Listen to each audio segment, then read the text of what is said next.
Buenos días y bienvenidos todos y todas al simposio Pangenómica y Genómica Comparativa en Plantas Cultivadas.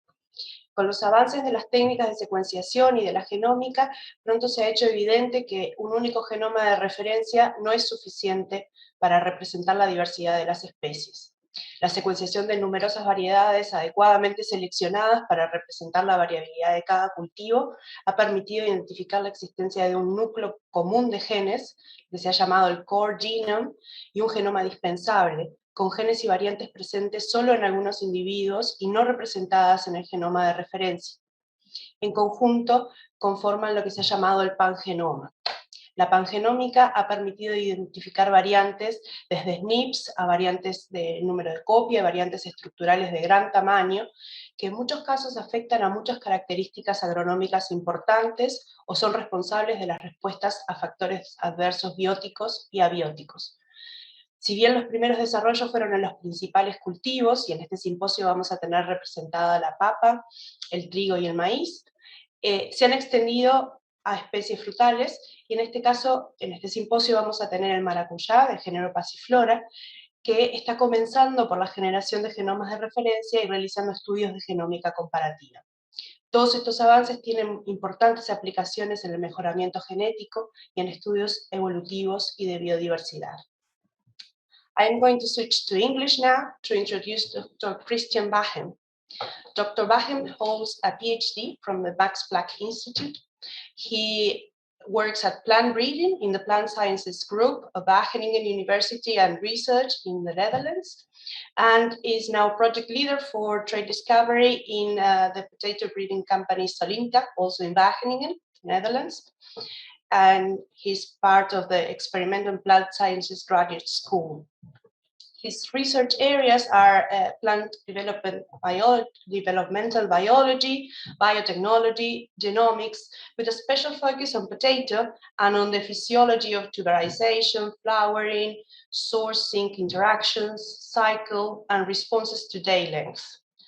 Recently, he has become involved in a large group of researchers working on potato pangenomics, and today he's going to present the talk, The Potato Pangenome, Linking Haplotype Diversity to Trait Biology for Future Breeding Success. So the floor is yours, Christian. Well, thank you very much, Paula, and it's a great privilege, and it's very nice to be with you all. I wish I was in person in Chile, but well, second best, we're together online, and I'm going to tell you about the work that we've been doing recently. So I'll share my screen. Just one nod from Paula that you can see it. Okay, excellent. Right, so I'm going to talk to you about the potato pangenome today. But I'm going to spend about half the time telling you more about how we can link haplotype diversity to trait biology for future breeding success. So, right, yes, here we go. So let me tell you a bit about the background. Potato, as you probably know, is a highly heterozygous tetraploid. At least most of the commercial varieties are tetraploid. And potato is mainly clonally propagated. Breeding at the tetraploid level is time-consuming and very cumbersome. Any attempt to do inbreeding is suffers from inbreeding depression and fitness penalties, and so trait fixation is really difficult. Potato also suffers from a number of key issues that we want to address in breeding. It suffers from various biotic issues like Phytophthora infestans, various different fungi, viruses, and pests. It is also uniquely susceptible to abiotic stress, heat, cold, drought, flooding, salt. It is all very susceptible to these stresses. So the pangenome, we felt, is the basis, and actually the genome sequence was the basis to determine the biology of these particular issues. Historically, we started in Wageningen in 2006 to form a coalition of groups to sequence the potato genome. And initially we were looking at a back-by-back approach for Sanger sequencing. And in the advent of the next generation sequencing technologies, we needed to shift to homozygous potato to enable us to actually assemble the sequence using NGS. And indeed, the first reference genome was a double monoploid DM, and we sequenced the genome in 2011.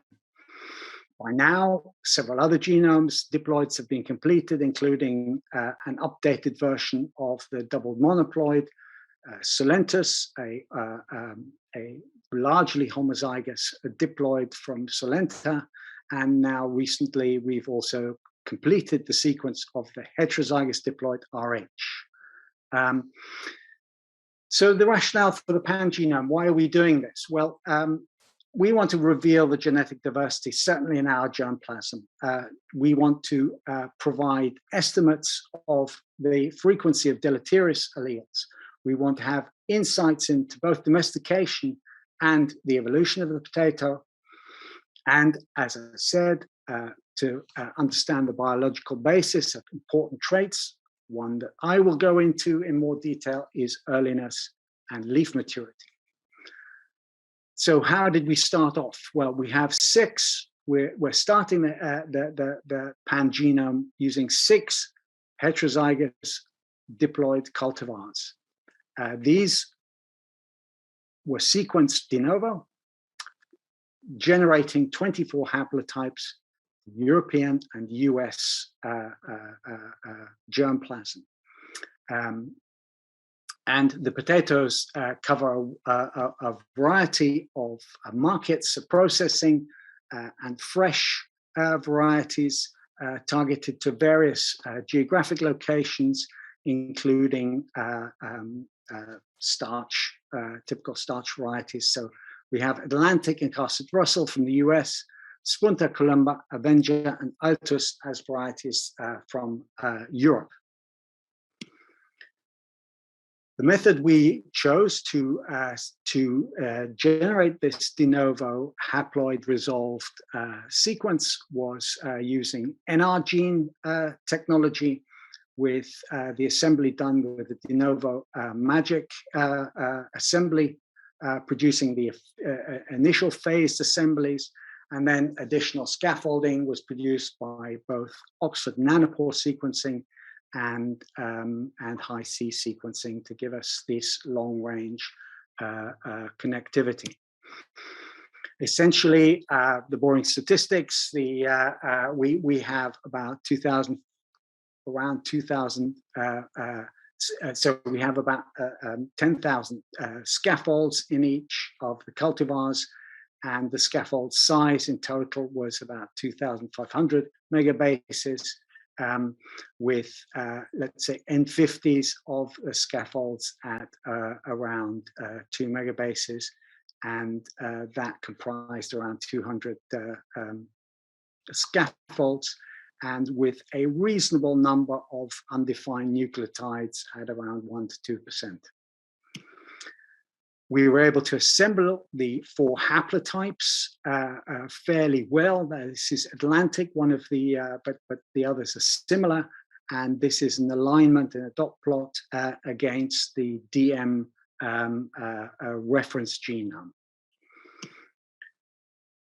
We were able to define 4 groups of genes, the core genes that are basically present in all 6 cultivars, which represent about 80% of the genes, the shell genes that we defined as genes present in at least 2 cultivars, which is around 20%, and a small percentage of what we call cloud genes. Those are ones which are represented only in individual cultivars.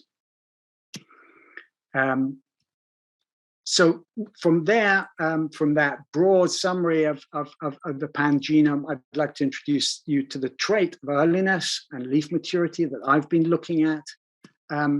And we knew already for quite some time that on chromosome 5 in diploid populations, we could find a major QTL on chromosome 5 between GP21 and SPUG237 markers that seem to define a region that was responsible for earliness. So earliness is basically a combination of tuberization time point and leaf maturity, that is a life cycle length of the potato, and thus senescence and dying off of the canopy. With the help of the initial allele-specific back tiling paths that we had, we were able to zoom in on the region of this QTL and found a region with a number of genes, and in the middle of that interval, there was a gene called cycling DOF factor. Now, that immediately caught my eye because that is a clock output gene, and clock genes also regulate various other aspects of reproduction, such as flowering. Using a SNP-based association mapping technique, we also could find in about 200 tetraploids, we also could find on that same position a major association with earliness and a number of different markers using basically a GWAS approach. Now, we cloned out the CDF gene, we put it back into a wild accession of potato Solanum andigena, which doesn't make tubers under long day conditions, as you can see here on the left, and the transgenic plant produced precocious tuberization, indicating to us that we had found the earliness gene in potato. Interesting to note that it also specified the fact that these plants would also die early. So not only does CDF control initiation of tuberization, but it also determines life cycle.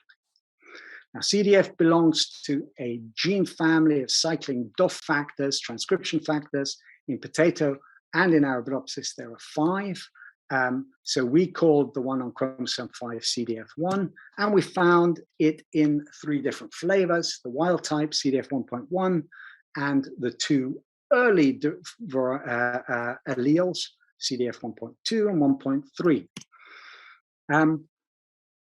We determined that CDF, as a transcription factor, a zinc finger protein with 1 finger, DOF, also interacts with a number of other proteins. It's co-repressor topless. The other factors, clock output genes, gigantea and FKF1, and the wild type, CDF 1.1, when FKF1 associates with it, it acts as a ubiquitin ligase and degrades the protein in the afternoons, and therefore the wild type protein only tuberizes under permissive short day conditions, and thus makes the potato essentially late in terms both of leaf maturity and tuberization time point. The 2 other alleles are truncated alleles, and they lack the FKF1 binding site, producing allowing CDF to evade its diurnal regulation, and so the protein sticks around at the time of the day when it really shouldn't, making these plants early in their tuberization. Now, the pangenome reveals not only those 3 already known alleles, but a great variety of 12 alleles, some of which are, of course, our known CDF 1.1, 1.2, and 1.3 alleles. So there's a whole range of alleles with various different SNPs producing both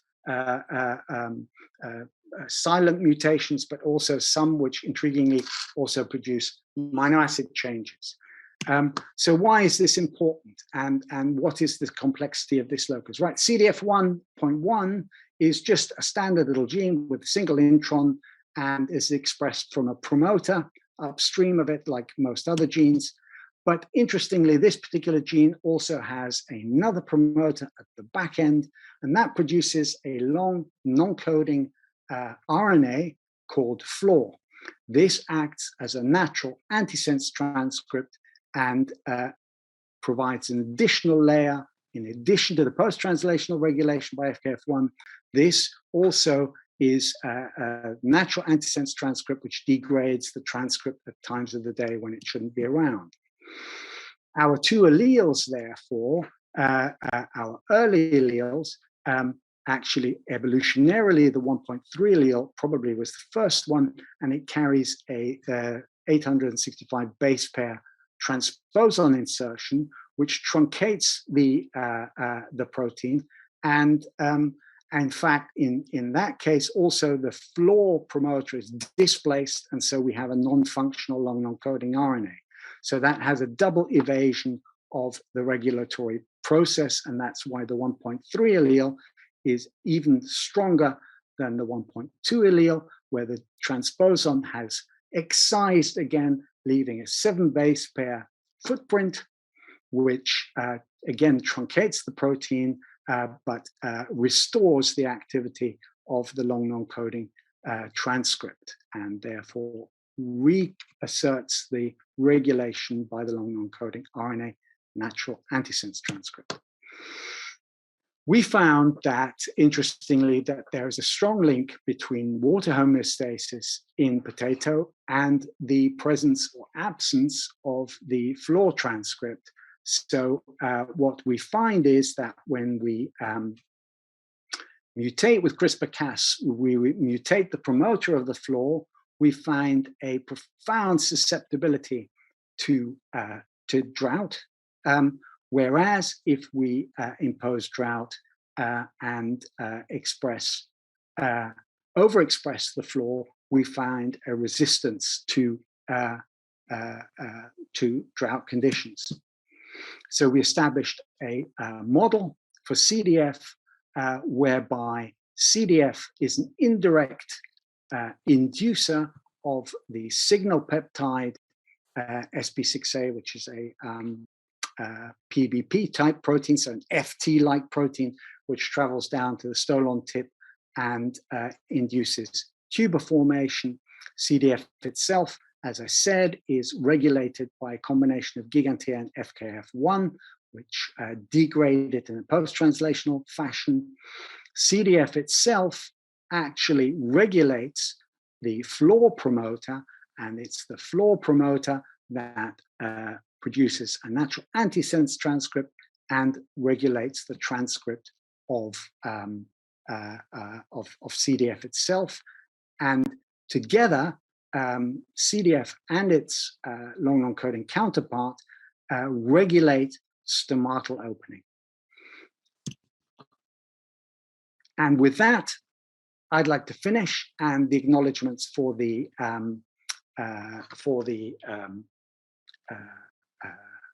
pangenome is primarily Genevieve Hopes, who is at MSU in Michigan. Robin Buell and Richard Finkers were the coordinators of the pangenome project. Robin is now in Athens, Georgia, and Richard Finkers is here in Wageningen. And Lorena Ramirez did the work on the long non-coding RNA, here a PhD student in Wageningen. And of course, the pangenome was executed by large multinational scientists from all over the world, from academia and industry. And with that, I think I'm a bit early, so that gives time, hopefully, for the others to be a bit more extensive on their talks, and also maybe time for questions at the very end. And so I can stop sharing my screen and hand back to Paula for the introduction of the other speakers. Thanks very much. Thank you very much, Christian, for such an interesting talk. I certainly do have many questions to ask you at the end. And now I'm going to switch back to Spanish para presentarles al doctor Juan Daniel Montenegro Cabrera para la segunda charla. El doctor Montenegro es biólogo con mención en microbiología, tiene una maestría en biología molecular y realizó su PhD en bioinformática aplicada de la Universidad de Queensland. Actualmente está realizando un postdoc en bioinformática del grupo de genómica evolutiva molecular en la Universidad de Viena. Su investigación se ha centrado en la genómica de diversos organismos, con énfasis en evidenciar diversidad y asociaciones con caracteres de interés en distintos cultivos. Hoy nos presentará su trabajo titulado La pangenómica como herramienta para estimar la verdadera diversidad genética de especies complejas. Muchas gracias, Juan Daniel. Adelante. Muchas gracias, Paola, por la presentación y gracias por la invitación también. Me disculpo por adelantado si es que escuchan a mis hijos jugando en el fondo. Estoy trabajando de casa hoy día, así que están en el cuarto de al lado haciendo su laberinto. Voy a compartir mi pantalla. Por favor, díganme si la pueden ver bien. Sí, gracias. Muy bien, lo que les voy a contar a continuación es más o menos, primero una introducción rápida de lo que es la pangenómica y cómo se construyen pangenomas, los métodos actuales, y después voy a centrarme un poco más en lo que fue mi tesis de doctorado, que es la reconstrucción y el análisis del pangenoma de trigo hexaploide. ¿No? Y finalmente tocaré unos temas rápidos de cuáles son los futuros pasos a realizarse, no solamente en análisis, sino en la calidad también de los pangenomas que se están produciendo y que se van a seguir produciendo en el futuro, y cuáles son los temas de interés más profundos, no solamente en mejoramiento genético vegetal, sino desde el punto de vista de ciencia básica, cómo los pangenomas nos ayudan a explorar la evolución y la diversidad de las diferentes especies.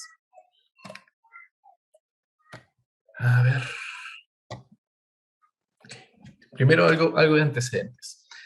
Todos sabemos que desde finales de los 90, principios de los 2000, hasta la actualidad, el desarrollo de tecnología de secuenciamiento ha permitido una explosión en el número de genomas completos o borradores de genomas que se han ido liberando y se han hecho públicos a disponibilidad de todos, ¿no? Tenemos que en el año 2000-2001 se fueron publicados los primeros genomas humanos, y también fueron publicados poco tiempo después el genoma de Arabidopsis thaliana, el genoma de arroz, y así sucesivamente han seguido saliendo muchos más genomas.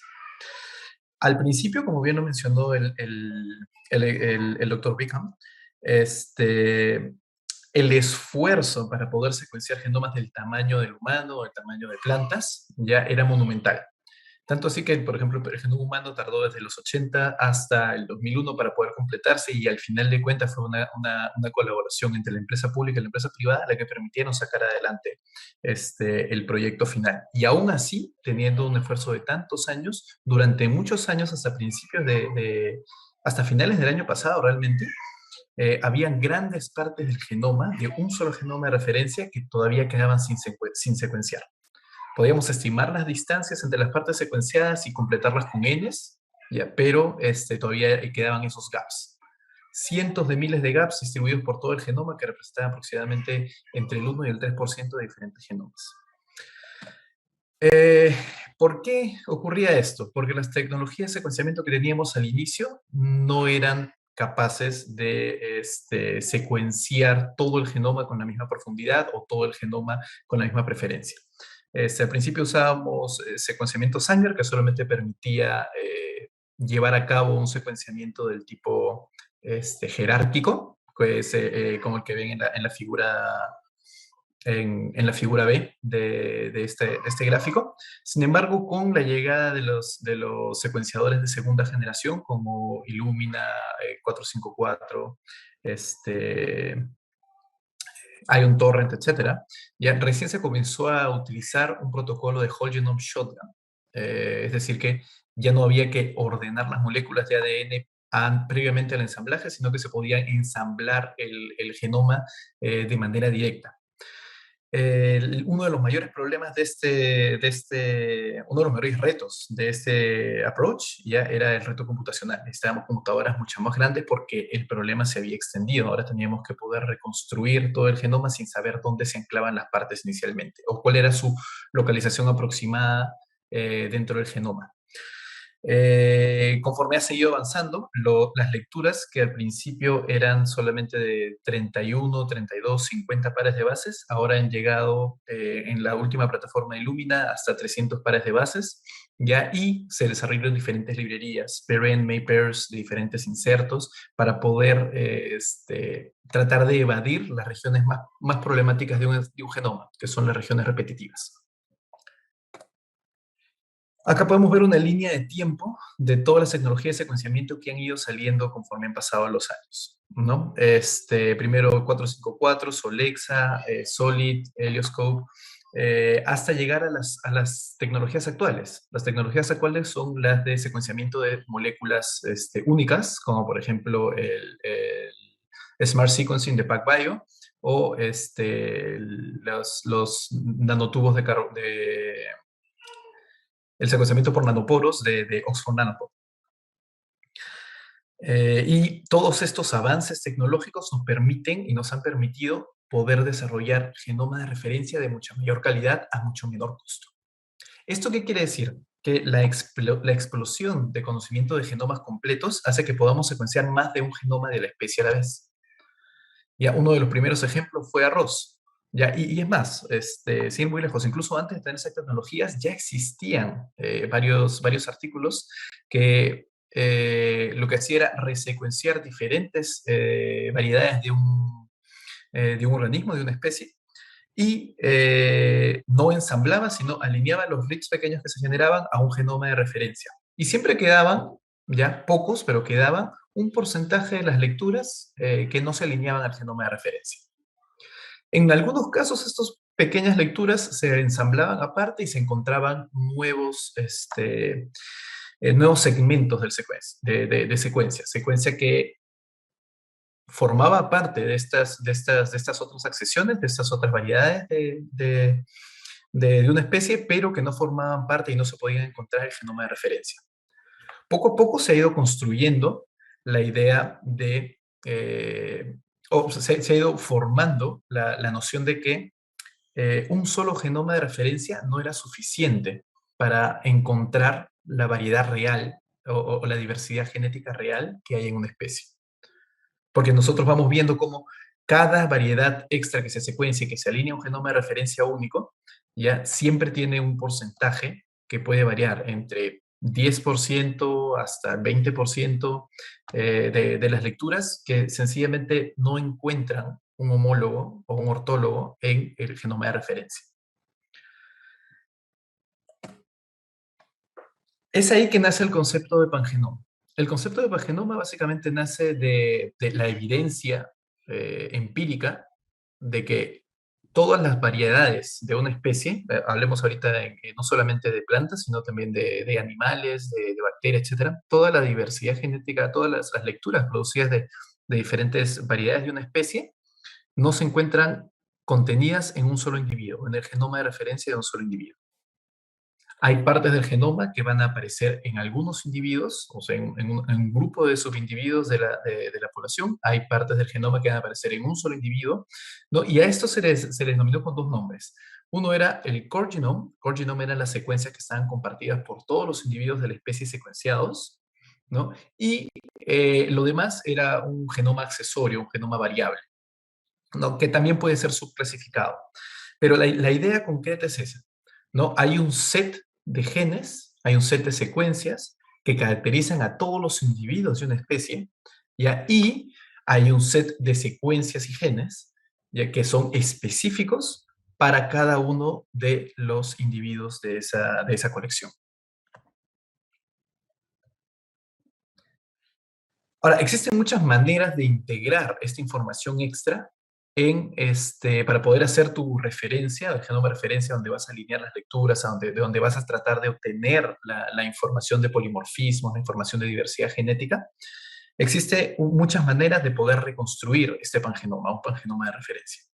La forma tradicional, que era la que les mencionaba hace unos minutos, ya es, después de secuenciar un genoma de referencia, un genoma problema, alineamos todas estas secuencias cortas o largas, las alineamos un genoma de referencia, extraemos aquellas lecturas que han sido, que no han podido ser alineadas, ¿no? Y asumimos, hay muchas razones por las cuales estas no han sido alineadas. Una de las razones puede ser porque tenía mucha contaminación, porque tenía muy baja calidad, pero normalmente en los secuenciadores más modernos como Illumina o PacBio, la razón principal es porque no hay una secuencia o no hay un locus en el genoma de referencia ya al cual se puedan anclar.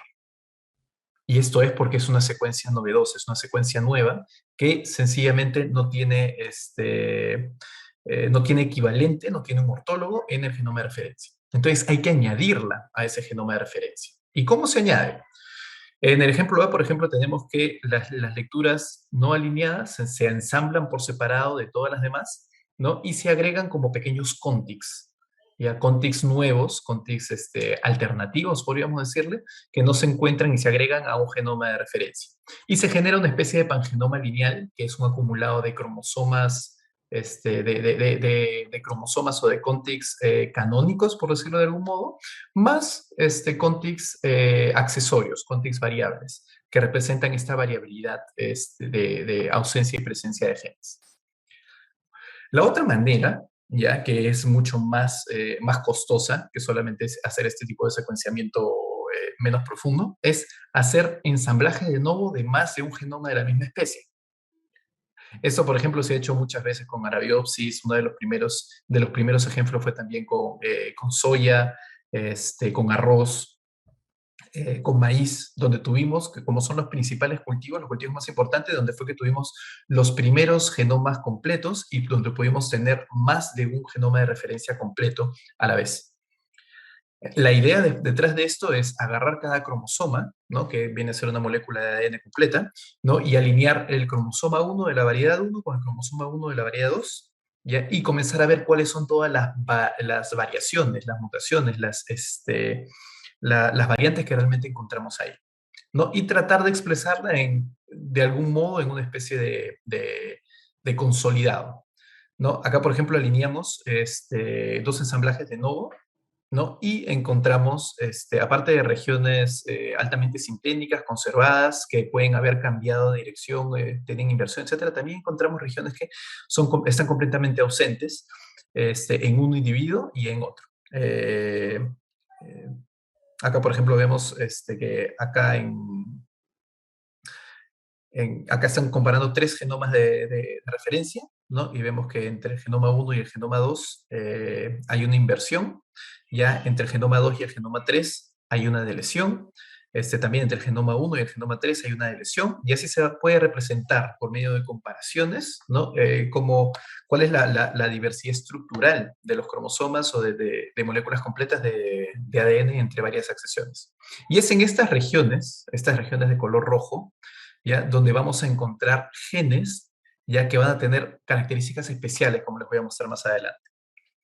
Finalmente, una de las formas más modernas de representar esto es utilizar grafos.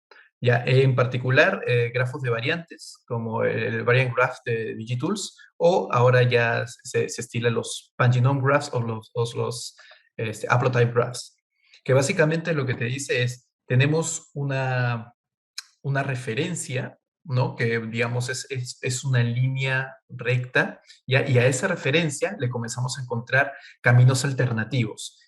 Esos caminos alternativos los encontramos utilizando otros genomas de referencia o utilizando otras tecnologías de secuenciamiento. Hay 2 maneras actuales como se pueden generar estos gráficos de pangenomas. Podemos hacer, a partir de alineamiento de genomas de novo, podemos reconstruir un gráfico de pangenomas donde las regiones ortólogas se mantienen conservadas, ¿ya? Y las regiones variantes o las regiones nuevas se ven como bucles o como divergencias en el camino en el grafo, ¿ya? O la otra manera es por medio de secuenciamiento de moléculas largas, o sea, el long read sequencing, como PacBio y Nanopore, ¿ya? Uy, disculpen. Como PacBio y Nanopore, que nos permiten encontrar estas variantes estructurales sin necesidad de hacer la reconstrucción completa del genoma, ¿ya? Y nos permiten insertar esas variantes estructurales dentro de un grafo de pangenoma previamente existente, ¿no? Y es así como podemos reconstruir un pangenoma gráfico. Las utilidades de cada uno de estos dependen. La gran La gran ventaja de usar un pangenoma gráfico en comparación a un pangenoma lineal, ya, es que cuando tú quieres alinear secuencias a un pangenoma lineal o a un pangenoma gráfico, si lo haces al pangenoma lineal, tú vas a encontrar los reads, las lecturas que se alinean a estos context variantes, ya, pero algunos reads que van a ser justo aquellos que aparecen en el límite entre la región conservada o el genoma de referencia clásico, canónico, y estos context variables, esos reads van a tener mitad-mitad, no se van a alinear correctamente. Sencillamente van o botarse del alineamiento, ya como de baja calidad, o van a estar flag señalados, como que no fueron alineados apropiadamente. Entonces va a ser un poco difícil encontrar en qué parte del genoma va a estar insertado cada uno de estos pequeños contigs, cómo está insertado, cómo es el punto de inserción, etc. Entonces eso complica un poco el análisis. Sin embargo, en los gráficos de pangenoma esto ya está incluido. Entonces, cuando una lectura quiere ser alineada a un gráfico de pangenoma, automáticamente va a escoger el camino que mejor se le adecue a su secuencia. Es decir, si sigue el camino 1, va a ser el camino 1, si el camino 2, el camino 2. Hablando un poco del pangenoma de trigo. El trigo tiene una historia evolutiva compleja, pero básicamente después de diversificarse a partir de una variedad diploide, tuvo 2 ciclos de hibridización que generaron un trigo hexaploide altamente repetitivo. Ya este trigo hexaploide es el que clásicamente se utiliza para hacer pan, harina de pan, ya, y consta de 3 copias del genoma, el subgenoma A, subgenoma B y subgenoma D, que comparten gran parte de regiones ortólogas. Al principio, cuando recién salió los primeros borradores de genomas de trigo, que demoró bastante, lo único que nos interesaban eran los SNPs. ¿Ya? ¿Por qué? Porque lo único que podíamos usar para poder comparar la diversidad genética eran las regiones ortólogas, las regiones homólogas. No teníamos cómo entrar a las regiones no homólogas o las regiones variantes, ya, para tratar de comparar el contenido total de genes, porque no teníamos tantos genomas disponibles. En mi tesis de doctorado lo que hicimos fue incorporar las secuencias genómicas de 18 variedades, incluyendo una variedad sintético, ¿ya? Que fue secuenciado con Illumina y que tenía aproximadamente 10x de secuenciamiento cada parte. No, para poder hacer esto, ya no podíamos hacer un ensamblaje de novo de cada uno de estos individuos, teníamos que hacer un ensamblaje tipo metagenoma. ¿Ya? ¿Por qué? Porque habían regiones que estaban compartidas entre todos los individuos, habían regiones que estaban compartidos solamente entre un subgrupo de los individuos, y habían regiones que estaban presentes solamente en un individuo. Es así que esto violaba principios básicos de los algoritmos de ensamblaje y tenía que ser tacleado con un ensamblador distinto, específico para eso. Cuando terminamos de hacer ese ensamblaje, nos encontramos con 2 cosas importantes. Primero, que de todas estas 18 sesiones, solamente el 64% de la secuencia era compartida entre todos, el 64% de todos los genes era compartido entre todos los individuos. Es decir, casi el 40% de todos los genes presentes en estos 18 genomas ya era variable, era accesorio. No tenía que estar presente necesariamente para poder seguir siendo trigo. Y esto es probablemente una subestimación, porque estamos hablando solamente de 18 variedades que eran de preferencia en Australia, ¿ya? Y no tenían en cuenta variedades nativas, variedades de las zonas de mayor diversidad, como es en China, en Irán, en otras partes del mundo. Entonces, probablemente es una subestimación de cuál es el porcentaje total real de genes variables en el pangenoma de trigo. El control de calidad que hicimos para demostrar que esto era cierto era que el 99% de todos los genes identificados pertenecían a alguno de estos géneros, o Triticum, trigo, ¿ya? O a algún pariente cercano, Brachypodium, Aegilus, Ordium, todos estos siendo cereales, ¿no? Y cuando les tiramos más, vemos que todos pertenecen a monocotiledonias. Otra manera como sabemos que el pangenoma es eficiente o que ha sido exitoso es porque nosotros comparamos alinear las lecturas de cada uno de estos individuos a un genoma de referencia, en este caso de Chinese Spring, ¿ya? O alinear al pangenoma que hemos reconstruido, ¿no? Y vemos cómo en todos los casos, excepto en Chinese Spring, el porcentaje de lecturas que se alinean al pangenoma en comparación al genoma basado en un solo individuo, ya aumenta radicalmente. Va desde el 80 hasta el 85 o 90% de eficiencia de mapeo. Eso quiere decir que hay mucho mayor número de lecturas que están siendo aprovechadas y están siendo utilizadas en la caracterización genómica de las variedades. Lo otro que podemos hacer, y que hicimos justamente, fue modelar el crecimiento del pangenoma, es decir, estimar si es que hay un techo o un límite al número de genes máximo que se encuentra en esta especie, en trigo, si es que comenzamos a añadir genomas uno tras otro en diferentes órdenes.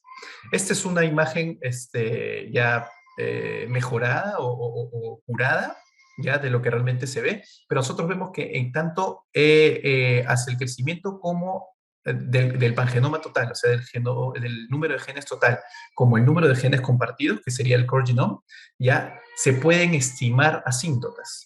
Y esa asíntota se podría decir que es el número de genes totales que se espera que vayan a existir en todo el genoma si es que secuenciáramos los infinitos genomas, o el número de genes que se encuentran en común entre todos los individuos si es que secuenciáramos infinitos genomas.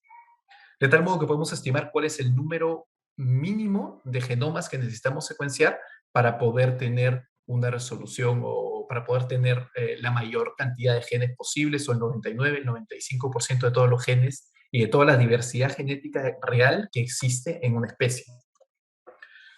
Cuando vimos qué tipo de funciones están representadas o sobre representadas en estos genes variables, nos dimos cuenta que la mayoría son funciones que tienen que ver con reacción al ambiente o adaptación a microambientes locales, ¿no? Por ejemplo, respuesta a hiperoxidación, superoxidación, respuestas de defensa a ciertos patógenos. Entonces, siempre está enriquecido este genoma variable, por ejemplo, a genes de defensa a patógenos específicos, ya que sabemos que no todos los patógenos se encuentran en todas las partes del mundo, entonces las plantas tienden a acumular solamente los genes de resistencia específicos para los patógenos a los que están enfrentando, y van a tender a perder aquellos genes de resistencia que sencillamente no están utilizando porque el patógeno no está presente, ¿no? Y lo mismo con los genes que le ayudan a adaptarse al medio ambiente. ¿Cuáles son las aplicaciones de este pangenoma? ¿Cómo lo hemos utilizado? Primero, descubrimiento de SNPs, ¿no? Acá esta es una manera de ver nada más cómo las lecturas o los contigs que eran variables, es que dicen unmapped. Ya, estos contigs tenían una de las más altas densidades de SNPs por kilobase en comparación a todos los demás genomas, ¿no? Los cromosomas 1A, 1B, 1D, etc. También podemos ver que en los genes variables, ¿ya? La tasa de mutaciones sin sentido, la tasa de mutaciones no sinónimas era mucho más alta que en los genes, no mucho, pero era ligeramente más alta que en los genes centrales, en los genes altamente conservados, que es otra muestra más de que la diversidad genética que existe en estos genes es mucho más alta, y el número de polimorfismos y el número de variantes en estos genes variables ya es también mucho más alta. Y es algo que no se está explorando, que recién podemos explorar ahora que tenemos esas tecnologías, ¿no? La construcción de mapas genéticos, por ejemplo, utilizando una familia de segregación a partir del individuo sintético que utilizamos, el OPATM85, ya pudimos localizar o aproximar la localización genómica de cada uno de los contigs que eran variables, y poder asignarlo a un grupo de ligamiento o a un cromosoma. En este caso, por ejemplo, vemos el grupo de ligamiento 241 está enriquecido con marcadores del cromosoma 7A, ¿ya? Y acá, a partir de la secuencia de pangenoma, de los diferentes contigs, un buen porcentaje de secuencias se pueden alinear o se pueden asociar a ese grupo de ligamiento, es decir, que pertenecen al cromosoma 7A. Y podemos incluso llegar por medio de recombinación a decir cuál es el punto tentativo dentro del mapa genético donde se encuentran estas secuencias. Pero como esto fue construido por lecturas pequeñas, no podemos encontrar el punto de inserción preciso. Cuando hacemos el gráfico, este gráfico es básicamente lo mismo, lo único que demuestra es cómo las diferentes secuencias del pangenoma, que son CH y BP, se distribuyen a lo largo de los diferentes grupos de ligamiento, ¿ya? Y cada grupo de ligamiento corresponde a un cromosoma específico, que también se ve acá. Podemos hacer construcción de mapa de árboles filogenéticos, ¿ya? Utilizando solamente, por ejemplo, mapas de ausencia y presencia de genes. Es decir, tablas 1C donde se dice el gen 1 está presente o ausente en tal individuo y se reconstruyen mapas filogenéticos. Los mapas filogenéticos reconstruidos de esta manera son muy parecidos, si no exactamente iguales, que los mapas genéticos reconstruidos a partir de SNPs. Y recordamos por qué. Porque los SNPs van a capturar la información de diversidad de regiones ortólogas, de regiones que están conservadas en todos los individuos.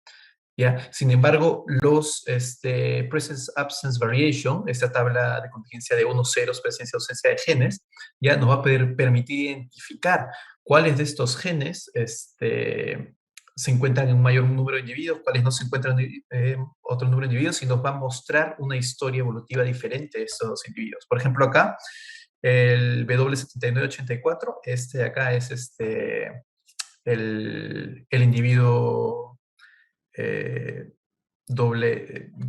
sintético. ¿Cuáles son los pasos futuros? Bueno, una de las cosas que esperamos lograr con esto es utilizar la información, como dijo el doctor Bigham, utilizar la información de los pangenomas y los genes y la diversidad genética que estamos capturando ahora, ¿ya? Para poder hacer crop improvement. Es decir, extender no solamente la posibilidad de hacer cruces entre individuos ya domesticados, sino también extenderlo a individuos silvestres o relativos o parientes silvestres que nos permitan incrementar la cantidad de variedad genética dentro del germoplasma. Sí. Bueno, sin más que agregar, quisiera agradecer a mis supervisores de la tesis de doctorado y a mis compañeros durante el doctorado y a la Universidad de Queensland que ayudó a financiar esta investigación. Gracias por su atención.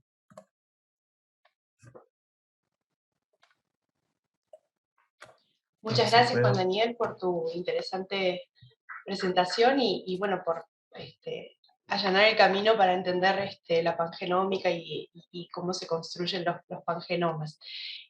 Bueno, seguimos con la siguiente presentación. Les voy a presentar, dar la bienvenida a la doctora Zirlani Portugal da Costa. La doctora Costa es ingeniera agrónoma de la Universidad Federal de Ceará y tiene una maestría y un doctorado en genética y mejoramiento de plantas por la Universidad de São Paulo, Escuela Superior de Agricultura Luis de Queiroz en Piracicaba, São Paulo. Ha desarrollado experiencia en secuenciación, genómica y desarrollo de marcadores moleculares en distintas especies vegetales, y en este momento está realizando un postdoc en el Departamento de Genética de la misma Escuela Superior de Agricultura Luis de Queiroz, donde trabaja con especies de pasiflora, los maracuyá, passion fruit, específicamente con genómica, bioinformática y evolución. Entonces les dejo con su charla Recursos genómicos para Pasiflora, Biblioteca de Bax y predicción de genes en Pasiflora edulis y genoma completo de Pasiflora organensis. Muchas gracias, Zirlani.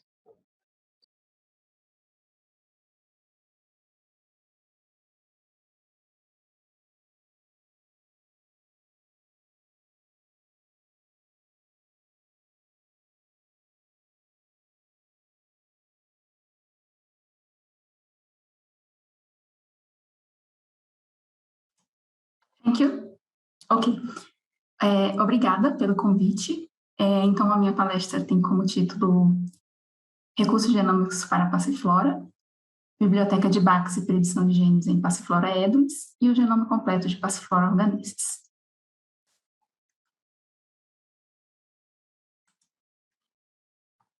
Então, as passifloras, conhecidas como maracujás, pertencem à família Passifloraceae. Dentro dessa família, o gênero Passiflora é o mais representativo, com aproximadamente 150 espécies que são nativas do Brasil. Dentro desse gênero, há 4 subgêneros, que são os subgêneros Passiflora, Decaloba, Deidamioides e Astrófia. O subgênero Passiflora é o mais representativo e com o maior número de espécies dentro desse gênero. No Brasil, algumas espécies são cultivadas. Uma delas é Passiflora lata, conhecido como maracujá doce. Essa espécie é utilizada para o consumo in natura e ela é produzida em pequenas áreas, principalmente no sudeste, na região sudeste do Brasil. A principal espécie cultivada é Passiflora edulis, conhecida como maracujá azedo ou maracujá amarelo. E mais de 90% da produção de maracujá do Brasil utiliza Passiflora edulis. Essa espécie é utilizada para o consumo in natura, mas principalmente para produção de suco, sendo o Brasil o principal produtor e consumidor da fruta. Apesar da importância dessas espécies, há pouca informação sobre elas. E o Laboratório de Genética Molecular de Plantas Cultivadas da Exalc vem gerando há mais de 2 décadas trabalhos que buscam entender a genética das espécies cultivadas. Em relação à genômica, o primeiro trabalho começou no ano de 2012, estudando a espécie principal, Passiflora edulis. Então, foi constituída uma biblioteca genômica inserida em BACs, que são cromossomos artificiais de bactérias. Essa biblioteca foi denominada PED-PFLAV. Ela possui mais de 83 mil clones, que cobrem cerca de 6 vezes o genoma da espécie, que foi intimado em aproximadamente 1.230 megabases. Então, aqui é uma representação dessa biblioteca e o primeiro trabalho que foi realizado para explorá-la. Então, resumidamente, para construir uma biblioteca de BACs, o DNA é extraído e fragmentado em fragmentos grandes, que têm em torno de 100 mil pares de bases.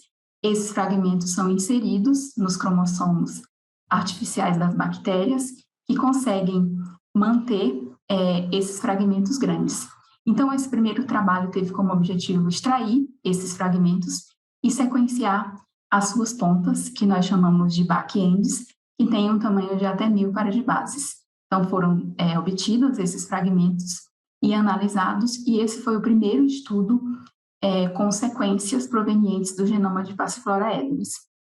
Resumidamente, foram obtidas quase 10 mil sequências, que totalizaram 6,2 megabases de dados.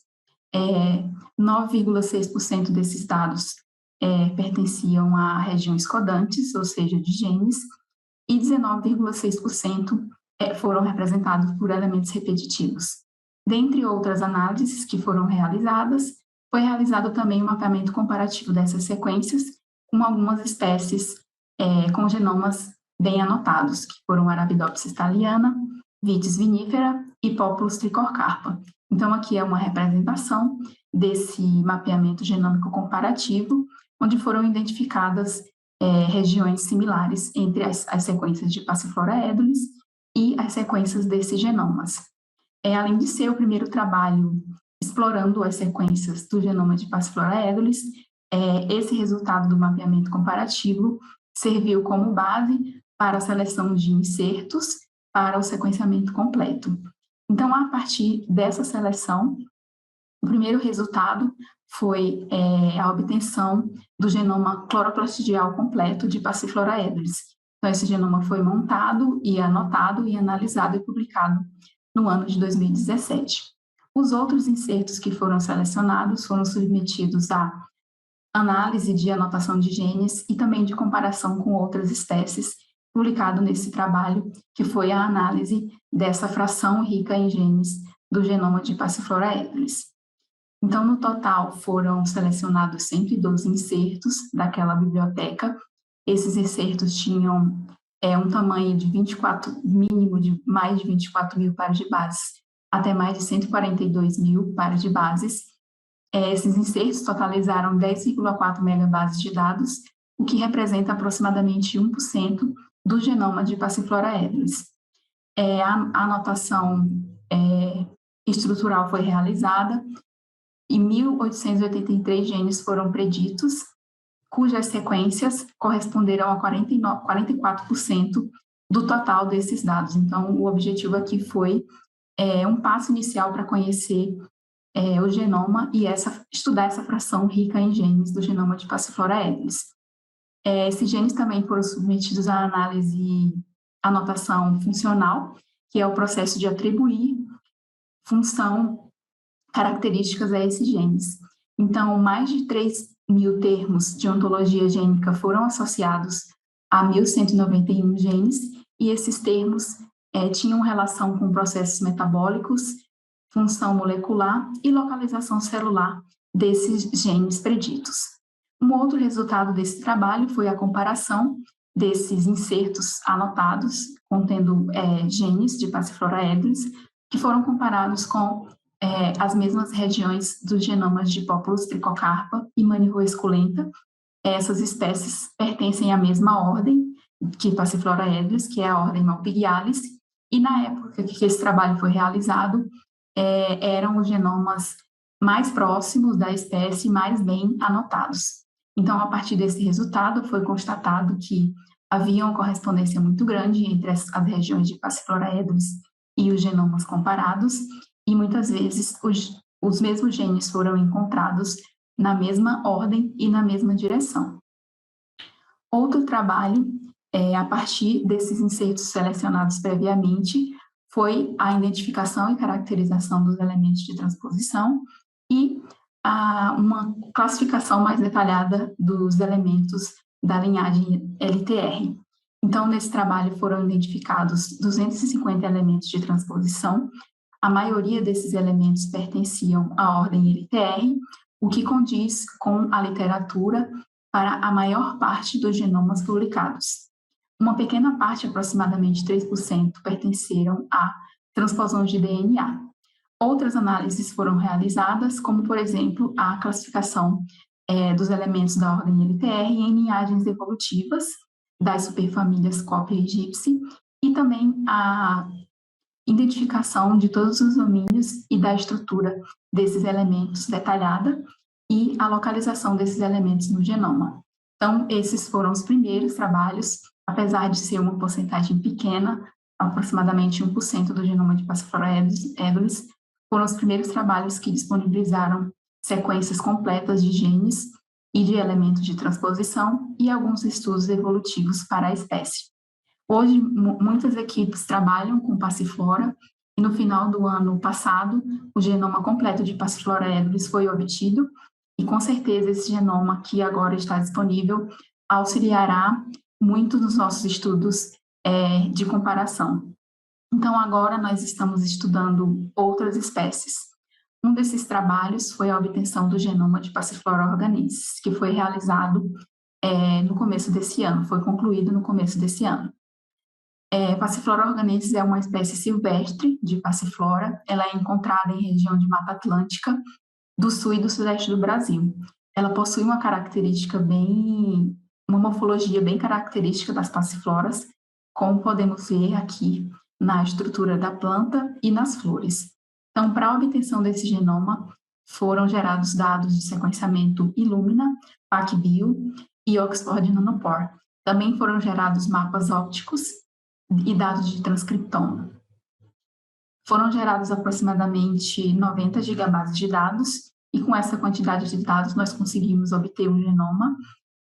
O genoma da espécie é pequeno, tem um tamanho de aproximadamente 259 megabases. Esse tamanho que foi obtido na nossa montagem condiz com o tamanho que foi estimado anteriormente por citometria de fluxo, que foi de 260 megas. Esse genoma é o menor genoma de uma espécie de Passiflora, das espécies conhecidas. Então, é o menor genoma do gênero entre as espécies conhecidas, entre as espécies com tamanho de genomas conhecidos. Então, a nossa montagem ela foi feita em 482 contigues e 360 scaffolds. Então, aqui é uma representação dos cromossomos das espécies, que tem número 2n igual a 12, e aqui uma representação da montagem.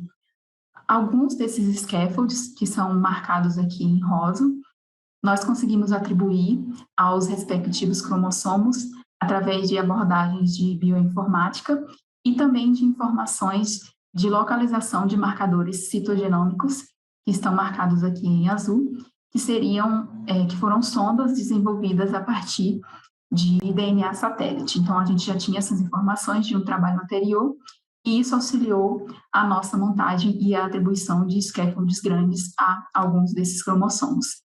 Também foi possível montar algumas regiões complexas, que são centrômeros, marcados aqui em alguns cromossomos, e também alguns telômeros. Em relação aos elementos de transposição, foi identificado que 58,55% do genoma é composto por elementos de transposição, então a maior parte do genoma é composto por esses elementos repetitivos, sendo a maior parte desses elementos pertencentes à ordem LTR, o que é comum para a maioria dos genomas de plantas obtidos até o momento. Então, seriam essas linhagens aqui da classe 1. Foi identificada também uma massiva expansão dos elementos da linhagem TK, que estão em mais de 54 megabases do genoma, sendo mais de 20% do genoma, e também uma expansão de elementos da linhagem Line, o que é um pouco diferente para a maioria dos genomas de plantas, que não possuem uma quantidade significativa de elementos dessa classe, mas aqui a gente obteve uma quantidade até significativa. Nós também identificamos transposões de DNA numa quantidade bem menor, o que é comum também para genomas de plantas, aproximadamente 2,8%, e também uma quantidade significativa de 15,8% de elementos ainda não classificados. Em relação à anotação, foram preditos 25.327 genes, e esse é o primeiro conjunto total de genes disponível para uma espécie silvestre de passiflora, e também, com certeza, esses genes irão auxiliar, esse conjunto de dados irá auxiliar muitos trabalhos comparativos e evolutivos na identificação de alguns genes de interesse, como, por exemplo, genes de alta incompatibilidade. A alta incompatibilidade é um fenômeno comum nas passifloras, e nesse conjunto de genes nós identificamos uma série de genes que seriam provavelmente responsáveis pela alta incompatibilidade, e esses genes podem ser usados, por exemplo, para aplicação em outros estudos, como para o melhoramento. Esse conjunto de genes foi comparado com o conjunto de genes de espécies da mesma ordem, da ordem Malpighiales, e através dessa comparação foi observado que Passiflora organensis retém 5.609 singletons, que seriam genes não compartilhados com essas espécies, seriam genes específicos em relação a essa análise. E seriam 15.671 famílias gênicas, sendo que 12.920 dessas famílias são compartilhadas entre Passiflora organensis e as outras espécies analisadas. Também foram identificados um número de famílias, que são 369 famílias de genes que são únicos de Passiflora a partir dessa análise. Outra análise em relação a famílias de genes foi a identificação e caracterização de genes da família MEDS-Box. Essa família são fatores de transcrição que estão relacionados ao desenvolvimento, à transição de fase e ao desenvolvimento dos órgãos florais. Então, aqui nós identificamos 75 sequências completas de genes MEDS-Box, que foram classificados nos dois grupos principais, o grupo tipo M e o grupo tipo MIKC. E foram encontradas expansões e contrações nesses grupos de genes.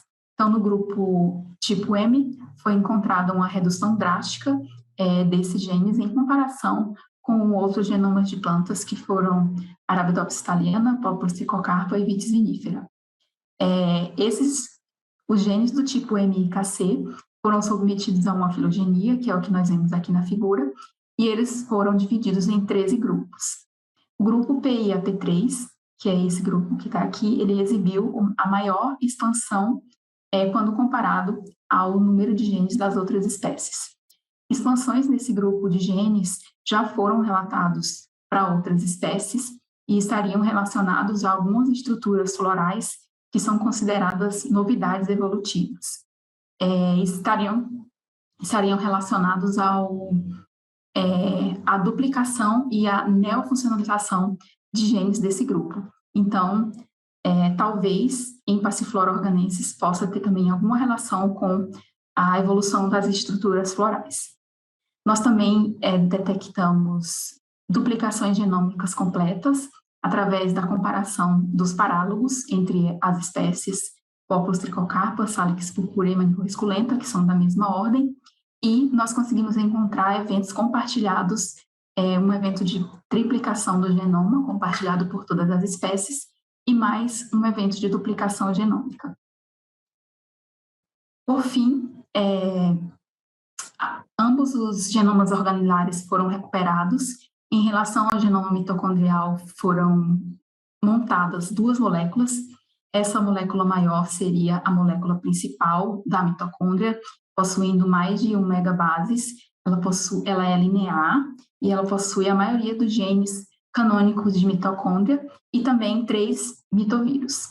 A molécula menor seria a segunda molécula, que é circular, apresenta mais ou menos 100 mil quilobases, e ela possui 2 genes que não canônicos de mitocôndria, que não são encontrados nessa molécula principal, e também alguns genes para tRNA extras. Então, esse foi o primeiro genoma de uma espécie silvestre. Nós também estamos trabalhando com as outras espécies de Passiflora. Esse estudo teve o objetivo de obter o genoma cloroplastidial de espécies de Passiflora. Então, nós temos aqui representantes de todos os subgêneros e também 2 representantes de outro subgênero, mas que são da mesma família Passifloraceae. Essas espécies foram coletadas em diversas regiões do Brasil, foram submetidas à extração de DNA e ao sequenciamento Illumina de baixa cobertura para a obtenção dos genomas cloroplastidiais. Então, esses genomas foram obtidos, anotados e caracterizados, e foram realizados também estudos evolutivos em relação a todas as espécies do gênero, baseado nos genomas cloroplastidiais. Esses dados que foram obtidos de sequenciamento Illumina de baixa cobertura também foram objeto de estudo para identificar a porção repetitiva desses genomas, utilizando a abordagem utilizada no pipeline do Repeat Explorer. Então, foram identificadas várias famílias de elementos repetitivos para todos os genomas. No geral, as espécies do subgênero, a porção repetitiva variou de 19% para espécies do subgênero Decaloba até mais de 76% para espécies do subgênero Passiflora. No geral, as espécies do subgênero Decaloba têm um genoma menor e elas possuíram uma porção repetitiva menor quando comparada às espécies, por exemplo, do subgênero Passiflora, que possuíram uma quantidade de elementos repetitivos bem maior, e elas possuem um genoma bem maior. Então, provavelmente, o acúmulo dessas linhagens, desses elementos transponíveis, influenciaram o aumento do tamanho desses genomas. Em relação às linhagens, a linhagem TK foi a mais representada, considerando todas as espécies, seguindo da linhagem Angela, que está ausente apenas no subgênero Decaloba, e a linhagem Attila, que está presente em todas as espécies. Nós também encontramos uma certa proporção de elementos da linhagem Lyme somente em espécies da família Decaloba, o que condiz com o que nós encontramos para o genoma total de Passiflora organensis, e a hipótese de uma possível expansão desses elementos nas espécies desse subgênero. Nós também encontramos algumas porções de DNA satélite. Por fim, essa figura representa essa análise, mas apenas para os elementos repetitivos da ordem LTR. Então, como foi mostrado na tabela anterior, os elementos da linhagem TK são os mais têm uma proporção maior, considerando todos os genomas, que são essas barras em vermelho, seguido da linhagem Angela, que são essas barras em rosa, que não está ausente, né, nas espécies do subgênero Decaloba, e seguido da linhagem Attila, que está aqui em verde, que também parece ter uma influência bem grande no tamanho dos genomas das espécies de Passiflora. Como eu falei anteriormente, as espécies do subgênero Decaloba têm um tamanho de genoma menor, e a linhagem Angela está ausente nessas espécies. Isso já tinha sido constatado em alguns estudos anteriores, porém aqui nós confirmamos com um número bem maior de espécies.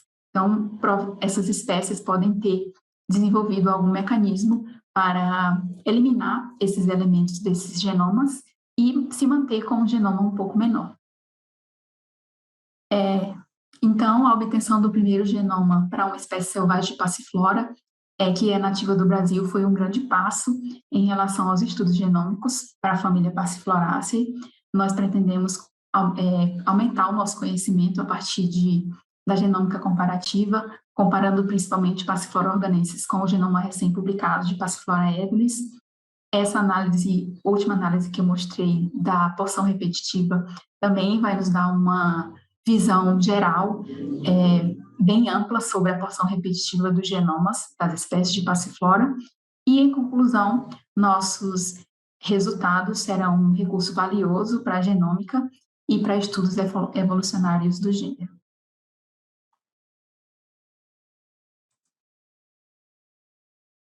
Obrigada. Muchas gracias, Irlane, por tu presentación, muy interesante y bastante distinta y colorida con respecto a los cultivos más tradicionales. Finalmente vamos a recibir a Arcadio Valdés Franco. Arcadio tiene un máster en bioinformática y está haciendo su PhD en el Plant Breeding and Genetics Program de la Universidad de Cornell. Tiene una gran formación en genómica y biología molecular en diversas áreas y mucha experiencia en análisis genómicos, tanto de ensamblado como de anotación de genomas, transcriptómicos y de expresión génica. Y recientemente ha estado trabajando en GWAS, selección genómica en variedades criollas de maíz de América Latina, en el marco del proyecto CIMIT-SEED, intentando identificar alelos que estén relacionados con la adaptación a variables ambientales dentro de lo que es la estructura poblacional del maíz. Y en el día de hoy nos va a presentar su charla El genoma del maíz, de una referencia a un pangenoma práctico. Adelante, Arcadio, muchas gracias. Muchas gracias por la introducción, Paola. Efectivamente voy a platicarles un poco de lo que he estado trabajando durante mi doctorado aquí en Cornell, sobre el análisis de maíz y tratar de generar un pangenoma que le estamos llamando nosotros práctico. Antes de empezar también, me gustaría primero traer atención, particularmente como extranjero en Ítaca, Nueva York, al reconocimiento de tierra de la Universidad de Cornell, que estando localizada en el territorio tradicional de los Gayójono, que los Gayójonos son miembros de la Confederación Haudenosaunee, una alianza de 6 naciones soberanas con una presencia histórica y actual en estas tierras. La Confederación precede el establecimiento de la Universidad de Cornell, el estado de Nueva York y de los Estados Unidos de América. Quiero reconocer en ese sentido la historia dolorosa del despojo de los Gayójono y honramos la conexión permanente del pueblo a estas tierras y aguas. Muy bien. La manera en la que organicé un poco la práctica, quiero dar un principio un poco de trasfondo sobre lo que son los genomas de maíz, lo que eso pudiera ser un pangenoma de maíz y finalmente lo que nosotros estamos llamando un pangenoma práctico. Bueno, es la versión de B73 del genoma. Del genoma del maíz, fue primero reportada en el 2009, teniendo 2.3 gigabases, y está compuesta de 85% de elementos transponibles, que como también ya nuestros colegas aquí han hablado, es general en las plantas. Y además de esto también tiene una duplicación ancestral de genoma que hace interesante el identificar ahí las versiones de los genes que pudiéramos tener. Y lo más curioso también es, bueno, hace poco más de 10 años, esto fue la labor muy intensiva de más de 148 colaboradores que generaron este ensamble y esta anotación.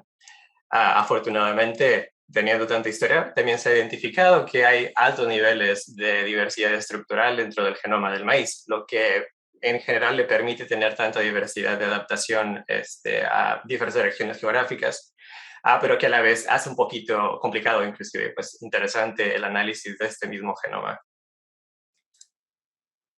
Después pasan los años, obviamente, y ahora tenemos una quinta versión de este mismo genoma que fue publicada a principios de este año, en donde la cantidad de genes cambia un poco, como siempre pasa, y ahora fue generada con la labor de 40 colaboradores. Me gusta decir eso porque además de haber generado la quinta versión de este genoma, ellos mismos generaron los ensamblajes de 25 otros accesos de lo que es conocido como el Nested Association Mapping Population para maíz, que es una población de maíces recombinatorios endogámicos, que se permitió identificarlo una gran variedad de diversidad existente dentro del mismo. Esta gráfica aquí a la derecha fue publicada por los colaboradores de ese proyecto, donde podemos identificar la diversidad que hay de genes dentro de estas poblaciones, donde podemos ver que aunque sí hay una muy gran cantidad del lado derecho de genes que son completamente conservados, tenemos inclusive una gran cantidad de lo que se conoce como genes privados, que se encuentran únicamente en uno solo de estos accesos. La parte interesante de este proyecto, obviamente, es que ahora tenemos entonces 26 genomas con los cuales podemos trabajar para identificar, ahora sí, generar un pangenoma como tal para lo que es maíz, aún así teniendo en consideración que es un genoma relativamente complicado y grande. Entonces, lo que sigue ahora, bueno, es identificar o llegar a un acuerdo de lo que es un pangenoma adecuado para maíz.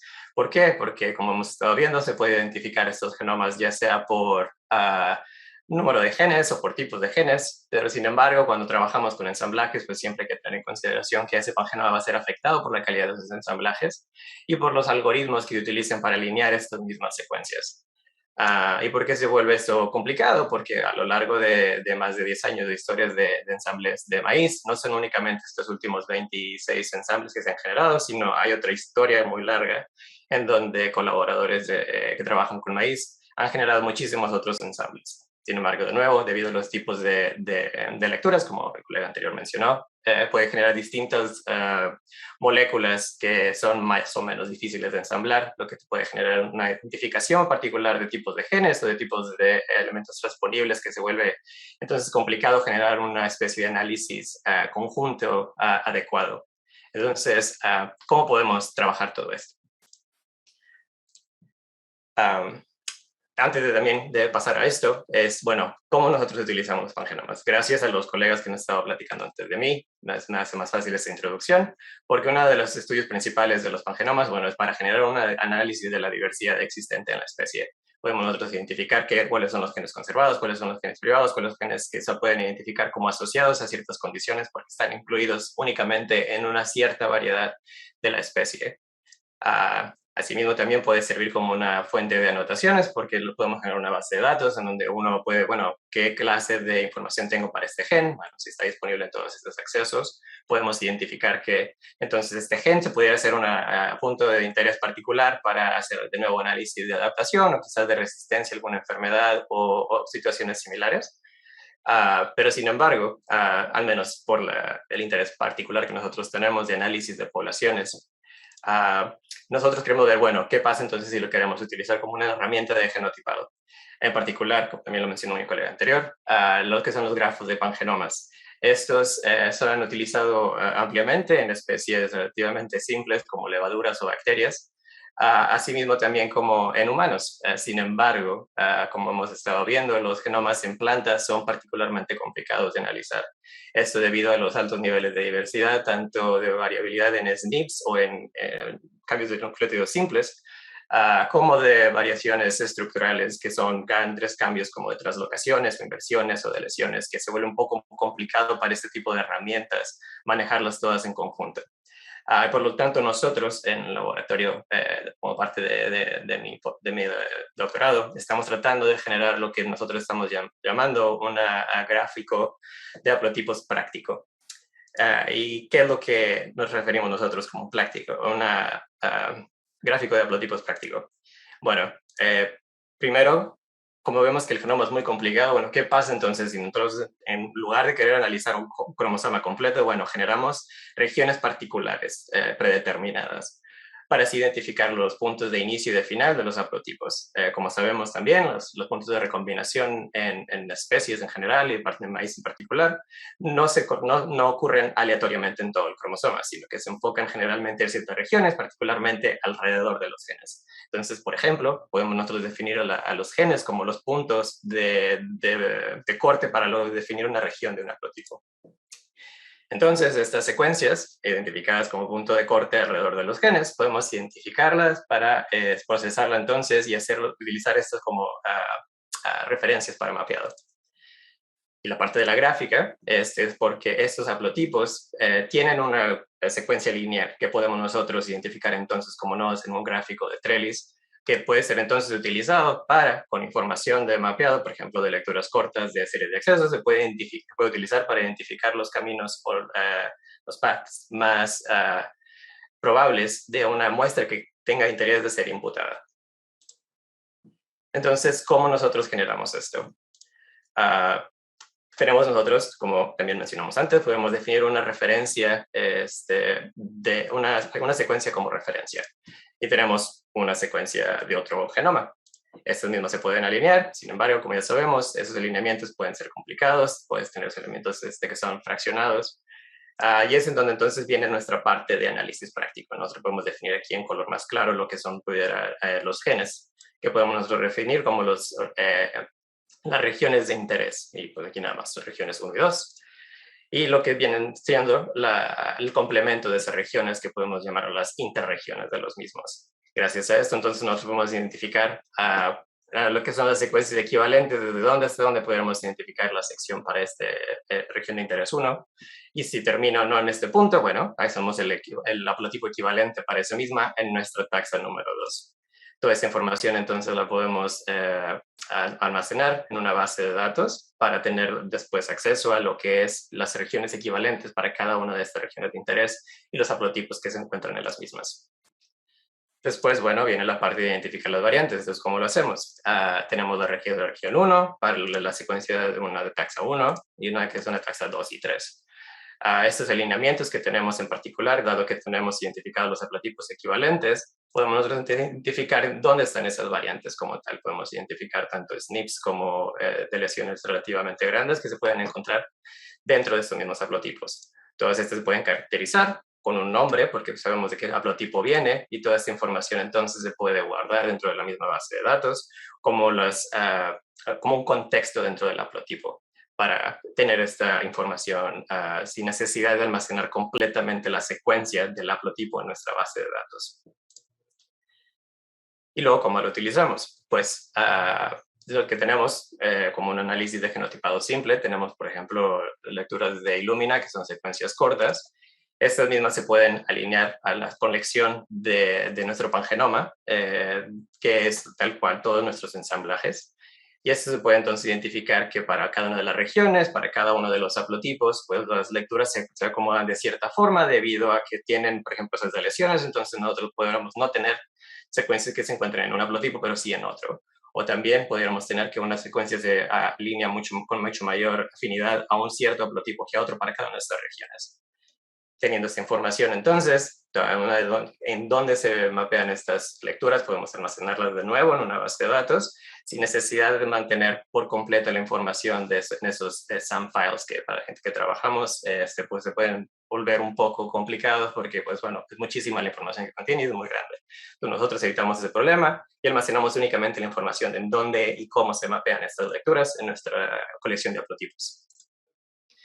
Y finalmente, la parte donde ya como tal es el análisis de la gráfica, pues bueno, vamos a identificar entonces mediante este algoritmo, por ejemplo, de Viterbi, para encontrar cuál es el camino más probable a través de nuestra gráfica ordenada de regiones. Entonces aquí podemos ver un análisis muy sencillo en donde, bueno, claramente el primer rango es el que tiene más lecturas mapeadas, entonces esto es lo más probable, para pasar a un segundo que tiene de nuevo más lecturas que el primero o el tercero haplotipo.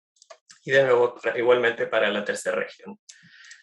Y así toda esta información también se vuelve a guardar en nuestra base de datos y nos ahorramos otra vez el problema de cómo está todo esto organizado, porque todo se encuentra guardado en conjunto en este mismo archivo. Finalmente, dado que tenemos cuál es ese camino que sigue identificado gracias a esas lecturas que teníamos para cada una de las muestras, podemos identificar entonces cuál es el haplotipo determinado para este acceso o esta muestra que se analizó. Y toda esta información, bueno, sabemos que tiene un HapID, un identificador del haplotipo, que nos permite entonces ir a nuestra base de datos de variantes e identificar, ahora sí, cada una de esas, por ejemplo, variaciones estructurales o de SNPs sencillos que pudieran estar encontradas en cada una de esas muestras. Y entonces, como tal, es que se encuentra toda esta simplificación que di. De la manera en la que nosotros lo hicimos, pues bueno, tenemos ya 52 ensambles de diversas variedades de maíz que han sido alineadas con un programa que se llama NUCMER, del programa MOMER, que son alineados cada una de estos ensambles a la versión B73, porque por razones históricas, pues es la variedad que se estoy utilizando como referencia. Entonces, con esto generamos nuestras definiciones de los haplotipos, que ha sido almacenada en nuestra base de datos. Después, pues alineamos lecturas cortas, por ejemplo, a través de Minimap, que ha generado entonces las mapeadas de las lecturas que están almacenadas de nuevo en nuestra base de datos. Con esto nosotros identificamos cuál es el camino más probable para cada una de esas muestras, gracias a la definición de los haplotipos más las lecturas y el algoritmo de Viterbi podemos encontrarlo y de nuevo lo almacenamos en nuestra base de datos. Y finalmente, gracias a eso, pues podemos identificar qué variantes son las que están encontradas en cada una de esas muestras, porque cada uno de los haplotipos, pues bueno, define cuáles son las variantes. Y esto lo podemos tal cual exportar como los haplotipos tal cual, o las variantes SNPs que se encuentren definidas dentro de cada uno de esos mismos.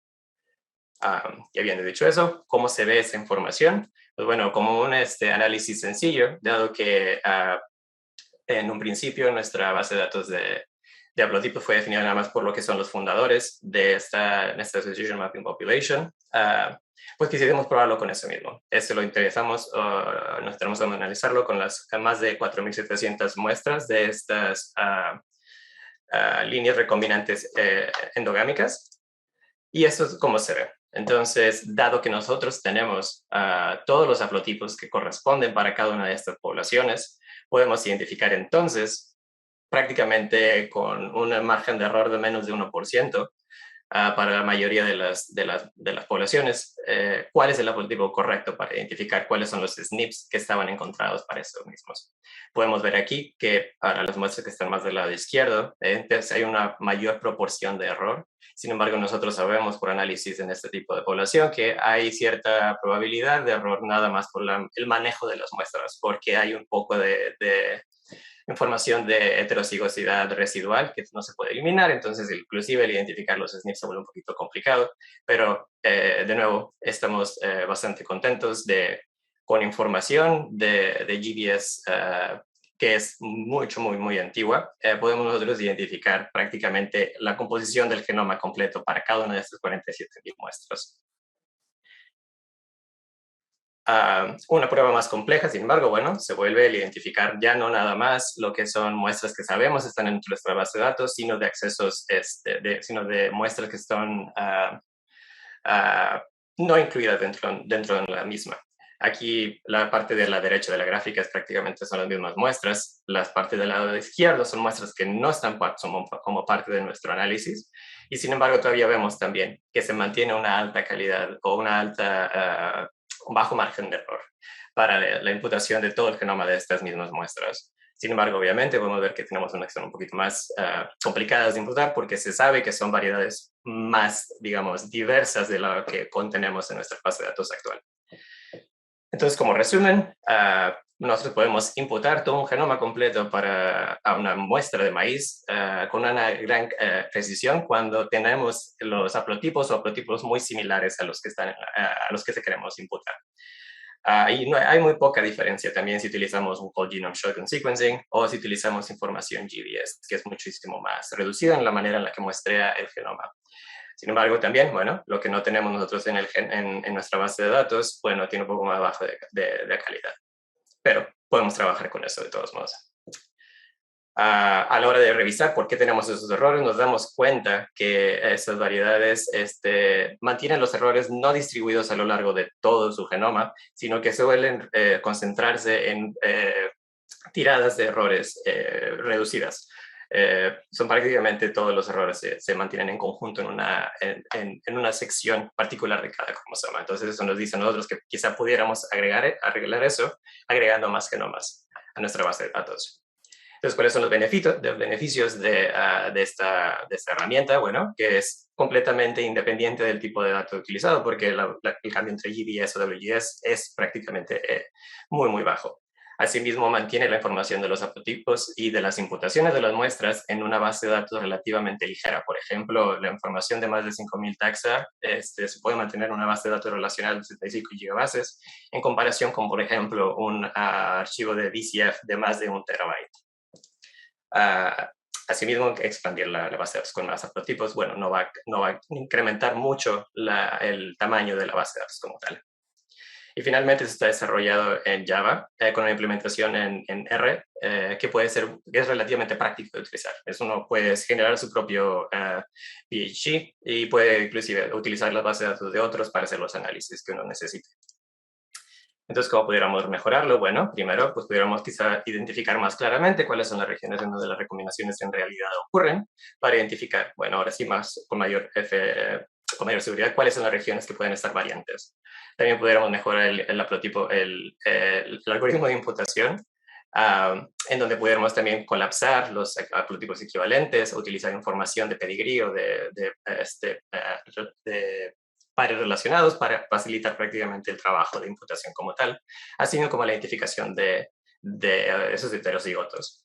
Y finalmente, bueno, una cosa relativamente simple, pues es nada más incluir más haplotipos dentro de nuestra base de datos. Actualmente nosotros estamos trabajando en ensamblar aproximadamente más de 20 variedades de maíz para implementar esta diversidad misma y tratar de identificar más claramente cuáles son los haplotipos para las variedades con las que estamos todavía teniendo mayor grado de error en las mismas.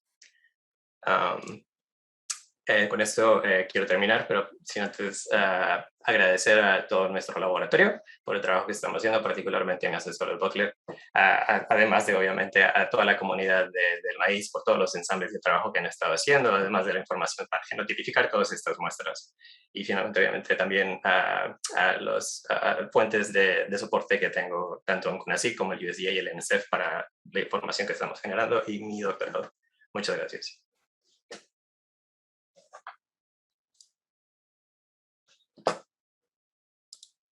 Muchas gracias a ti, Arcadio, por una clara explicación de conceptos bastante complejos. Y bueno, gracias a todos. Thank you all for your very interesting presentations. Ahora vamos a pasar a una ronda de preguntas. Afortunadamente tenemos bastante tiempo para las preguntas. So now we're going to start with the questions. Propongo empezar del final hacia el principio, de atrás para adelante. Y entonces tengo una pregunta para Arcadio, y es relacionada con esto último que mostrabas, ¿no? De las relaciones entre los genomas que fueron incluidos en el pangenoma. Quería saber cómo se seleccionaron los 52 genomas o ensamblados iniciales que se incluyeron. Y bueno, ¿y qué tan representativa o si nos podías explicar qué tan representativa de la variabilidad del maíz serían las poblaciones NAM, las que utilizaste también en la validación del pangenoma? Claro, sí. Bueno, digamos, la mitad de nuestra base de datos actual proviene directamente de lo que es la población de NAM, y esto es porque como recurso genómico en el análisis de poblaciones de maíz, pues este es uno de los más importantes, históricamente hablando, porque B73 es una de las variedades de las cuales se generaron muchos de los primeros híbridos. Entonces, por eso mismo se maneja eso. Además de, bueno, que hay una cantidad excesiva, bueno, no excesiva, pero muy, muy grande de recursos de genotipado para las mismas. En cuanto a los otros 26 muestras que se incluyeron, son ensambles que han sido de interés a lo largo de los años para diferentes grupos, tanto europeos como americanos o latinos, los cuales generaron estos ensambles mismos. Ya sea porque son particulares en la manera en la que son adaptados a ciertas regiones, o porque simple y sencillamente tenían alguna clase de comportamiento genético o fenotípico que era de particular interés para ellos. Por esta razón, además, es viendo luego los tipos de problemas que tenemos. Nosotros hicimos un análisis de variación genética, donde generamos este último dendrograma, en donde estamos viendo la diversidad que cubre lo que son los CIMMYT maize lines, que son variedades no híbridas, perdón, lo contrario, endogámicas de maíz, que se han generado como fuentes de haplotipos de interés para ellos.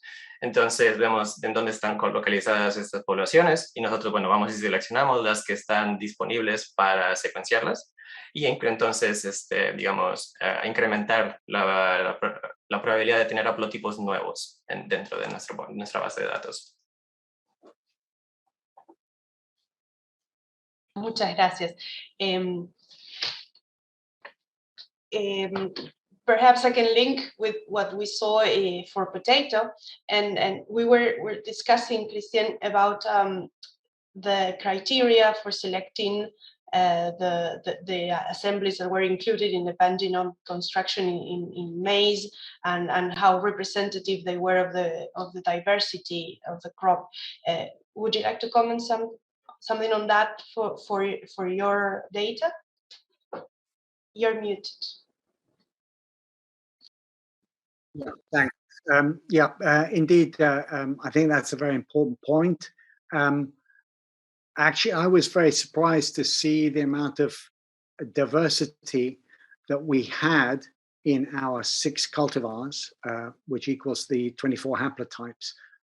There is a huge diversity in potato, but I don't think we've scratched the surface. So including in this analysis, a larger variety, especially of South American land races and wild types, will be, profoundly important to actually get more information about the genuine diversity. Now, in terms of, were you asking about the actual method of assembly of the No, not so much the methods. No, why did you include those cultivars in particular, and how diverse they are? Right. Well, we took in sort of preliminary analysis, we did notice that the US germplasm pool is certainly different from the European one, and our aim was to take both that geographic distribution and also include the different market sectors of where potatoes, the ones that we eat, cook at home, the processing potatoes, which subdivide in the crisp and French fry varieties, and then finally the starch varieties, which are those which are used for the industrial isolation of starch, which is then used in the paper industry and the textile industry, and as food additives. So that was basically our primary selection. Thank you very much. Ahora podríamos pasar a algunas preguntas que tenemos para la doctora Zirlani da Costa. Dos preguntas. La primera es, ¿cuál consideras que es la importancia de la citogenética en el ensamblado de los genomas? Y la segunda es, en las especies de Caloba, con genomas muy pequeños, las secuencias repetidas, además de tener una señal filogenética, ¿saben si están relacionadas con diferentes adaptaciones, con diferentes ambientes o algún otro factor? A citogenética foi muito importante para a montagem do genoma. Foi um trabalho realizado também a partir de uma abordagem de identificação dos repeats pelo Repeat Explorer, da identificação de DNA satélites, confecção de sondas e da marcação desses marcadores citogenéticos. Então, foi muito importante para a associação de alguns scaffolds precisamente para alguns cromossomos.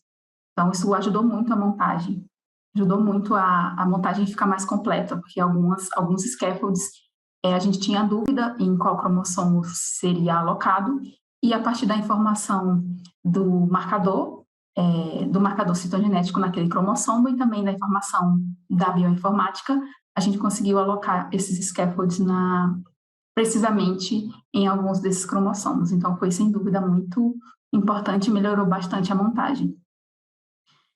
Em relação à segunda pergunta, eu acredito que possa ter alguma influência em relação à adaptação, essa questão, mas eu ainda não tenho assim, muitos dados que comprovem isso. O que eu posso falar é que, em relação à análise, por exemplo, dos cloroplastos, a gente observou rearranjos em algumas espécies do subgênero Decaloba, então isso pode estar relacionado a algum fator evolutivo. E eu vou investigar isso melhor quando eu tiver os dados completos, né, desse subgênero, que são muito interessantes. E uma coisa que a gente pretende investigar, que são com a disponibilidade desses genomas, né, que é o genoma de Passiflora organensis, que é do subgênero Decaloba, e o genoma de Passiflora edris, que é do subgênero Passiflora, e eles têm um tamanho muito diferente de genomas. Um é bem pequeno e o outro é 6 vezes maior. Então, a gente vai conseguir comparar e a gente vai poder conseguir ver o que influenciou o aumento do tamanho do genoma ou a diminuição ou a manutenção de um tamanho de genoma menor nas espécies do subgênero Decaloba. E a gente vai comparar isso principalmente em relação aos elementos de transposição, à quantidade e ao tamanho dos elementos de transposição. Y la siguiente pregunta iba relacionada con ese tema, porque, bueno, me dio mucha curiosidad la gran proporción de elementos TCAE y Sí. también la ausencia de elementos Angela en Decaloba, y quería consultarte si, porque además los elementos TK son muy variables en su abundancia entre los distintos genomas que ustedes analizaron. Entonces, quería consultarte si tienen alguna hipótesis acerca de mecanismos de expansión y contracción de esas fracciones, o de inserción y eliminación entre los distintos taxa dentro de Passiflora. Sim, a linhagem TK, ela é encontrada, né, em todos os genomas, em uma grande proporção, até nos genomas menores. Eu acredito que, eu já comparei assim, mas bem por cima, alguns desses elementos, eu acredito que os elementos da linhagem TK são maiores no genoma de Passiflora edulis, eles são bem menores no genoma de Passiflora organensis. Mas eu preciso só fazer uma comparação mais detalhada de todos os elementos, mas alguns que eu já tive a oportunidade de olhar, eu vi que seriam bem maiores em Passiflora edulis. Teriam grandes inserções, elementos dentro de outros elementos, e os de Passiflora organensis são um pouco menores. Então, essa segunda etapa a gente vai investigar em relação à ausência, né, dos elementos Angela no genoma de Passiflora organensis, que talvez possa dar uma certeza de que esses elementos possam ter sido eliminados por esse genoma, por esse organismo. Ok, muchas gracias. Obrigada. Tenemos algunas preguntas para Juan Daniel. Quería consultarte, y en realidad tal vez podemos hacerlo en inglés porque me gustaría vincularlo con lo que encontraron en el pangenoma de papa.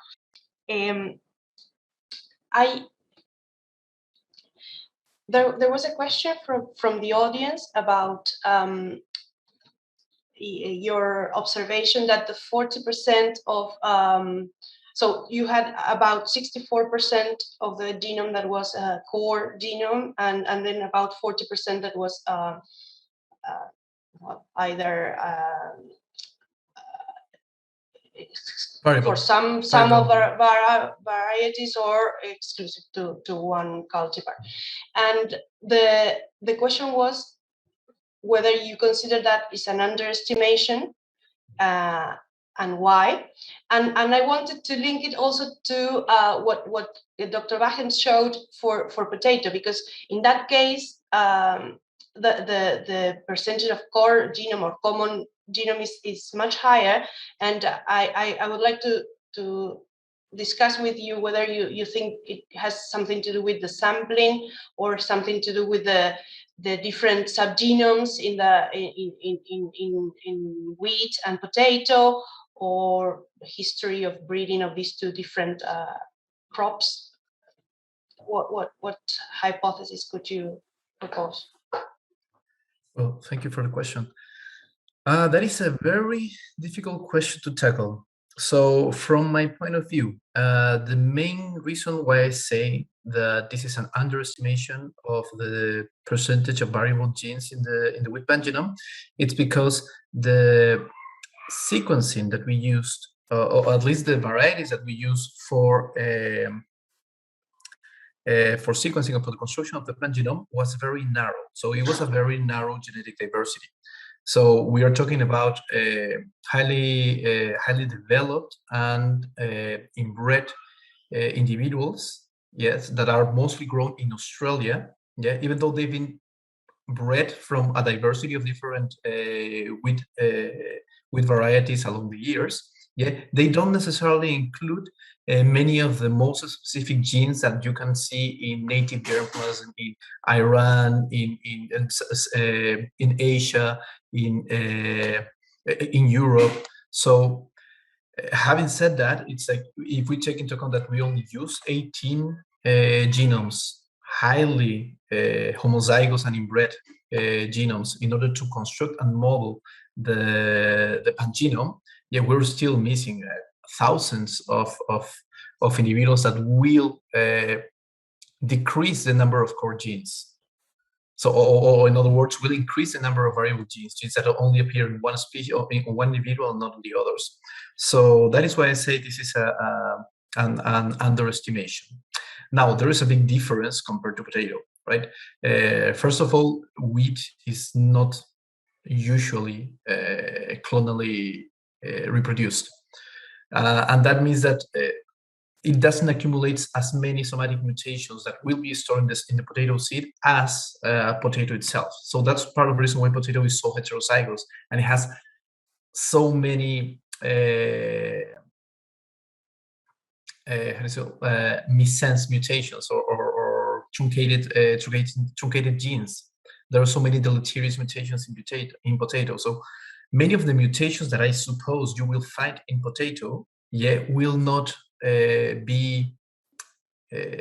help her survive in the wild, will not help her survive on its own. That's why you have also that's part of the reason why you have this inbreeding depression in potato. So the more homozygous it becomes through inbreeding, yeah, the more frequent these deleterious mutations will appear as homozygous variants, and they will cause the death of this homozygous potato. So they require to be as heterozygous as possible.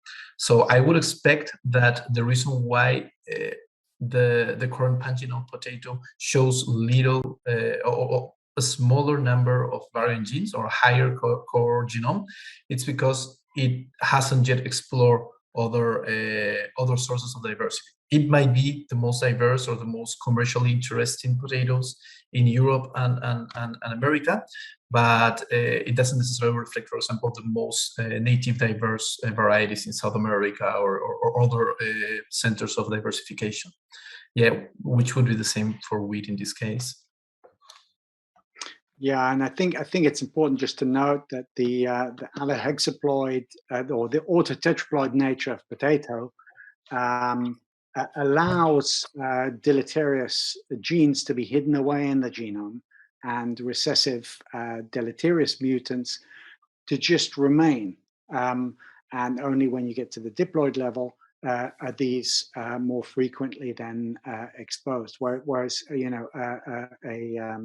allohexaploid like wheat has in that sense a different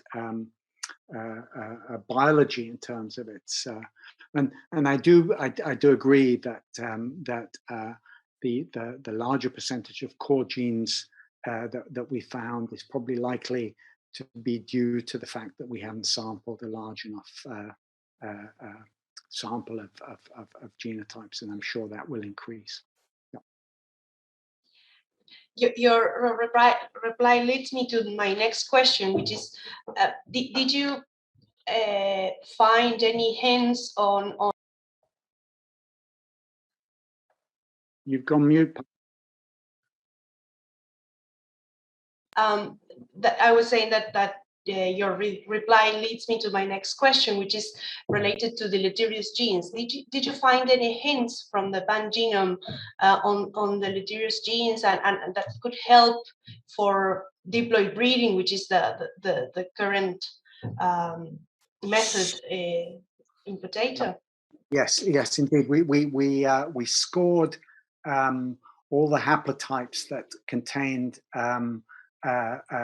mutations which would cause deleterious mutants. I don't have the information off the top of my head, but Sun Wen's group in Shenzhen has also sequenced a large number of additional genotypes from which he has also now published the frequency of these deleterious mutants, which are very common, especially if you go from the tetraploid and half the genome to make it what we call dihaploid, so diploid varieties. There you can actually explain the inbreeding depression largely by the frequency of these deleterious mutations that occur indeed.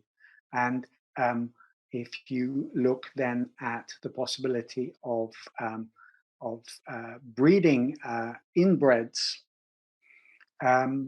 it was for a long time thought that that was impossible, partly because of the incompatibility system, but we now have self-fertile diploids, and we can establish fairly robust and vigorous homozygous diploids, and by crossing these to produce hybrids, we get up to a yield level which is comparable with the tetraploids. And I have no doubt that in future we will go down the route that maize has gone down, which is a steady incremental rise in yield over many years. And I'm sure we'll get there with potato as well. I was also astonished by the enormous increase in the numbers of alleles that you found from the pangenome related to earliness. And I was wondering if there are other traits that you think you consider good candidates to search for more alleles, more diversity through the pangenome. Definitely, and we're finding very similar sorts. I mean, it's very interesting because there's particular types of genes, actually very frequently ones with lower copy numbers, which seem to have very few allelic variants. So there seems to be a biological link with the amount of members of gene families and the individual gene diversity within that smaller gene family tends to be also smaller. And the larger gene families, such as those involved in starch biosynthesis and also those involved in housekeeping functions, which often are large gene families, they tend to be more diverse. Probably that's a sort of compensatory factor. So yes. In starch biosynthesis, we have found, probably because that's an important domestication trait, we've found an incredible diversity, and also in the SGAs as steroidal glycoalkaloids, which were probably also one of the first domestication traits where we find very interesting allele diversities. And finally, my last question is related to the role of FLOR and in tuberization. If I understood correctly, it inhibits tuberization during water stress, during drought stress? We're not absolutely sure of the mechanism of certainly. So FLOR acts as a natural antisense transcript to the CDF, to this transcription factor, which is an indirect inducer of tuberization. So basically, because both FLOR and CDF are circadian rhythm regulated, in fact, CDF goes up in the morning and transcription goes down, and FLOR is anticyclic to that, so it is down in the morning and goes up in the afternoon, which regulates. So it's a sort of belt and braces approach. The promoter itself is circadian rhythm controlled, and FLOR acts as an additional regulator so to make that transcript disappear. Actually, we've now made codon edited versions of CDF, which we've overexpressed, and they have very interesting downstream effect on tuberization. So CDF is an indirect inducer of tuberization via constants and another FT-like protein called SP5G, and FLOR is the sort of master regulator over that, so acting on a transcriptional level, whereas FKF1 acts on a post-transcriptional level, on a translational level, basically on the protein. In potato wild relatives, we observed that under drought stress, they tend to set tubers instead of. So I was wondering if you are considering including the variability, the diversity in potato wild relatives in your studies. Absolutely. I think there's a huge resource still to be mined in terms of, especially with abiotic stress. I mean, Solanum commersonii has both a large variety of abiotic stress tolerances, which we'd love to look at. I don't as yet know so much about the specific response of tuberization to drought.